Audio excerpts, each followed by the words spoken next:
আসসালামু আলাইকুম viewers, welcome back to Samira সানজানায়। কেমন আছেন সবাই? আশা করি সকলে অনেক ভালো আছেন।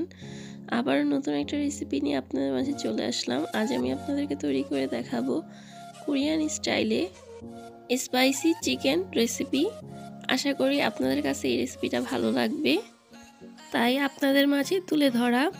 আর যারা স্পাইসি চিকেন পছন্দ করেন তারা এই ভিডিওটা দেখে এখনই বাসায় ট্রাই করতে পারেন।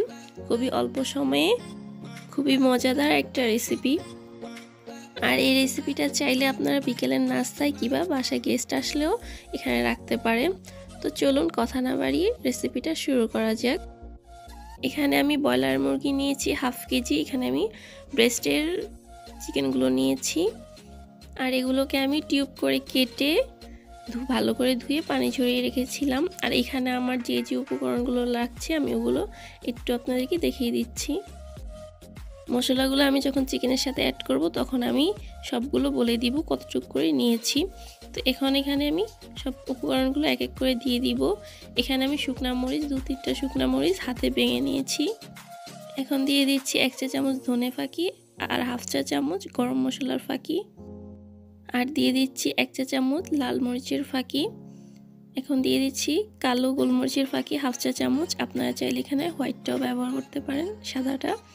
আর দিয়ে দিচ্ছি 1.5 টেবিল চামচ আদা রসুন বাটা, আমি একসাথে মিক্সড করে ব্লেন্ডারে ব্লেন্ড করে নিয়েছিলাম। আর দিয়ে দিলাম 1 টেবিল চামচ সয়া সস, আর দিয়ে দিলাম 1 টেবিল চামচ মধু। এই চিকেনটা তৈরি করার সময় অবশ্যই মধুটা অ্যাড করতে হবে। মধুটা অ্যাড করলে কি হয়, স্পাইসি ফ্লেভারটা খুবই টেস্টি হয়। আর এখন দিয়ে দিচ্ছি 1 টেবিল চামচ টমেটো পেস্ট। আপনারা চাইলে এখানে টমেটো সসটাও ব্যবহার করতে পারেন। আর দিয়ে দিচ্ছি ভেজিটেবল অয়েল। আর এখন দিয়ে দিব স্বাদমতো কিছুটা লবণ। আমি এখানে পুরো লবণটা দিলাম না, কিছুটা রেখে দিয়েছি, কারণ এখানে সয়া সস দেওয়া আছে আর সয়া সসে কিন্তু অনেক লবণ থাকে, তাই লবণটা একটু কমিয়ে দিলে পরবর্তীতে যদি প্রয়োজন হয় দেওয়া যাবে।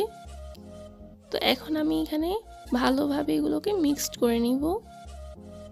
এখান থেকে আমি ভালোভাবে মিক্সড করে নিয়ে এটাকে চুলায় বসিয়ে দিব। তো আমার এটা মিক্সড করা হয়ে গেছে। এখন আমি এটাকে চুলাতে বসিয়ে দিয়েছি আর চুলার আঁচটা আমি ধরিয়ে দিয়েছি। আর হ্যাঁ, এই পর্যায়ে চুলার আঁচটা একদমই মিডিয়াম আঁচে রাখতে হবে, একদম হাই হিটেও না আবার একদম লোতেও না, মিডিয়াম আঁচে।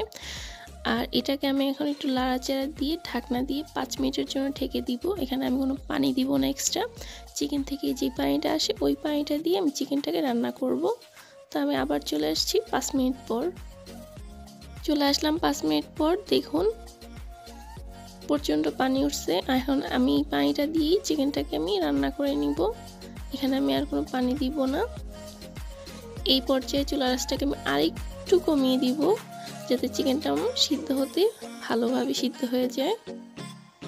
আর আমরা সবাই জানি ব্রয়লার মুরগিতে পানি ওঠে, তাই এখানে আমি পানি ব্যবহার করলাম না। আপনাদের যদি প্রয়োজন মনে হয় আপনারা পানি দিতে পারেন, সামান্য, বেশি না।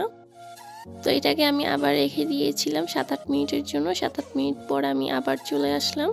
এই চিকেনটা আমার এখন পারফেক্টভাবে তৈরি হয়ে গেছে। এই চিকেনটা আমার তৈরি করতে প্রায় 20 থেকে 25 মিনিট সময় নিয়ে আমি এটাকে রান্না করেছি। আপনাদের অল্প সময় হয়ে যেতে পারে, আর যেহেতু এটা ব্রয়লার মুরগি তো তাড়াতাড়ি সিদ্ধ হয়ে যাবে। যেহেতু আমি চুলার আঁচটা কমিয়ে রান্না করেছি তাই আমি একটু সময় নিয়ে রান্না করেছি। আর আপনারা দেখুন, আমি চিকেনটাকে ভেঙে দেখালাম আপনাদেরকে। চিকেনটা পারফেক্টভাবে খুব সুন্দরভাবে সিদ্ধ হয়ে গেছে। তো এটাকে এখন আমি চুলা থেকে নামিয়ে এখানে একটা কাচের মিক্সিং বল নিয়েছি, এটার মধ্যে দিয়ে দিব। তো আমি এখন চিকেনগুলোকে ভালোভাবে একটু ছড়িয়ে নিব। ছড়িয়ে দেওয়ার পরে আমি এর উপরে চিজ দিয়ে দিব।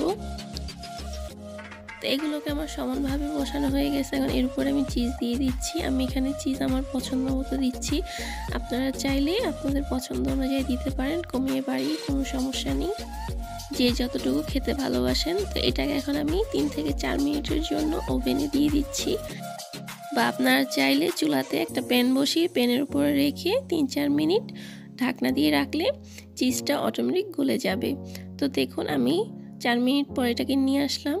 কতটা সুন্দর হয়েছে দেখতে, এবং কি খুবই টেস্টি হয়েছিল চিকেনটা। আপনারা অবশ্যই এটা বাসায় ট্রাই করবেন আর কমেন্ট করে জানাবেন যে রেসিপিটা আপনাদের কাছে কেমন লেগেছে।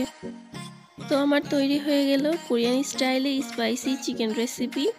আশা করি আপনার কাছে আমার এই রেসিপিটি ভালো লেগেছে। যদি আমার রেসিপিটি আপনার কাছে ভালো লেগে থাকে তাহলে অবশ্যই আমাকে সাপোর্ট করার জন্য আমার পাশে থাকবেন, আমার চ্যানেলটিকে সাবস্ক্রাইব করে রাখবেন, যাতে আমি পরবর্তী কোনো ভিডিও আপলোড করলেই তার নোটিফিকেশন আপনারা পেয়ে যান। আর ভিডিওতে একটা লাইক দিয়ে দিবেন। তো আজ এই পর্যন্তই। সবাই ভালো থাকবেন, সুস্থ থাকবেন। আবার দেখা হবে নতুন কোনো ভিডিওতে। আল্লাহ হাফেজ।